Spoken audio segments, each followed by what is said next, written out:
ಎಲ್ಲರಿಗೂ ನಮಸ್ಕಾರ. ನಾನು ನಿಮ್ಮ ನಾಗರಾಜ್ ಸುಲ್ಗಾರ್.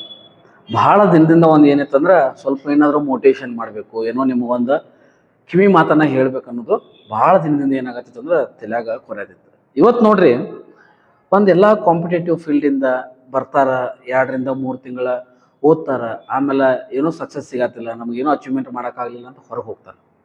ಇದನ್ನೆಲ್ಲ ಒಂದು ಸಿಚುವೇಶನ್ ನೋಡಿದಾಗ ಒಬ್ಬರು ಮಹಾನ್ ವ್ಯಕ್ತಿ ಹೇಳಿರ್ತಕ್ಕಂಥ ಒಂದು ಮಾತು ನೆನಪು ಬರ್ತದೆ. ಯಾವ ಮಾತಂದ್ರೆ ಉಸೇನ್ ಬೋಲ್ಟ್ ಅಂತಕ್ಕಂಥದ್ದು. ಯಾರೋ ಒಲಿಂಪಿಕ್ ಆಟಗಾರ ಏನು ಹೇಳ್ತಾರಂದ್ರೆ, ನಾನು 4 ವರ್ಷ ಓಡಿದಾಗ ಮಾತ್ರ ಆ ಒಂದು 9 ಸೆಕೆಂಡಿನ ಸಾಧನೆ ಮಾಡಲಿಕ್ಕೆ ಆಗಿದ್ದು. ಆ 9 ಸೆಕೆಂಡಿನ ಸಾಧನೆ ಮಾಡಲಿಕ್ಕೆ ನಾನು 4 ವರ್ಷ ಓಡಿದ್ದೇನೆ ಅಂತ ಹೇಳ್ತಾರೆ. ಅಂದ್ರೆ 4 ವರ್ಷಗಳ ಸತತ ಪ್ರಯತ್ನ ಪಟ್ಟಾಗ ಮಾತ್ರ ಒಂದು ವರ್ಲ್ಡ್ ರೆಕಾರ್ಡ್ ಮಾಡಲಿಕ್ಕೆ, ಒಲಿಂಪಿಕ್ ರೆಕಾರ್ಡ್ ಮಾಡಲಿಕ್ಕೆ ಸಾಧ್ಯವಾಗಿರ್ತಕ್ಕಂಥ ಉಸೇನ್ ಬೋಲ್ಟ್ ಅವರು ಯಾಕೆ ಈಗಿನ ಜನ್ರೇಷನು 3-4 ತಿಂಗಳಲ್ಲಿ ಸಕ್ಸಸ್ ಅನ್ನ ಹುಡುಕ್ತಾ ಇದ್ದಾರೆ ಅಂತಕ್ಕಂಥದ್ದೊಂದು ಕ್ವಶನ್ ಮಾಡ್ತಾರೆ. ಅದೇ ರೀತಿಯಾಗಿ ಸತತವಾಗಿರ್ತಕ್ಕಂಥ ಪ್ರಯತ್ನ ಇರಬೇಕು. ಇವತ್ತು ಸೋತಿರ್ಬೋದು, ನಾಳೆ ಸೋತಿರ್ಬೋದು, ನಾಡಿದ್ದು ಸೋತಿರ್ಬೋದು, ಒಂದಿಲ್ಲ ಗೆದ್ದೇ ಗೆಲ್ತೀರಿ. ಅದಕ್ಕೋಸ್ಕರ ಯಾರು ಆದಷ್ಟು ಬೇಗವಾಗಿ ಸೋಲನ್ನು ಒಪ್ಕೊಳ್ಳಿಕ್ಕೆ ಹೋಗ್ಬೇಡ್ರಿ.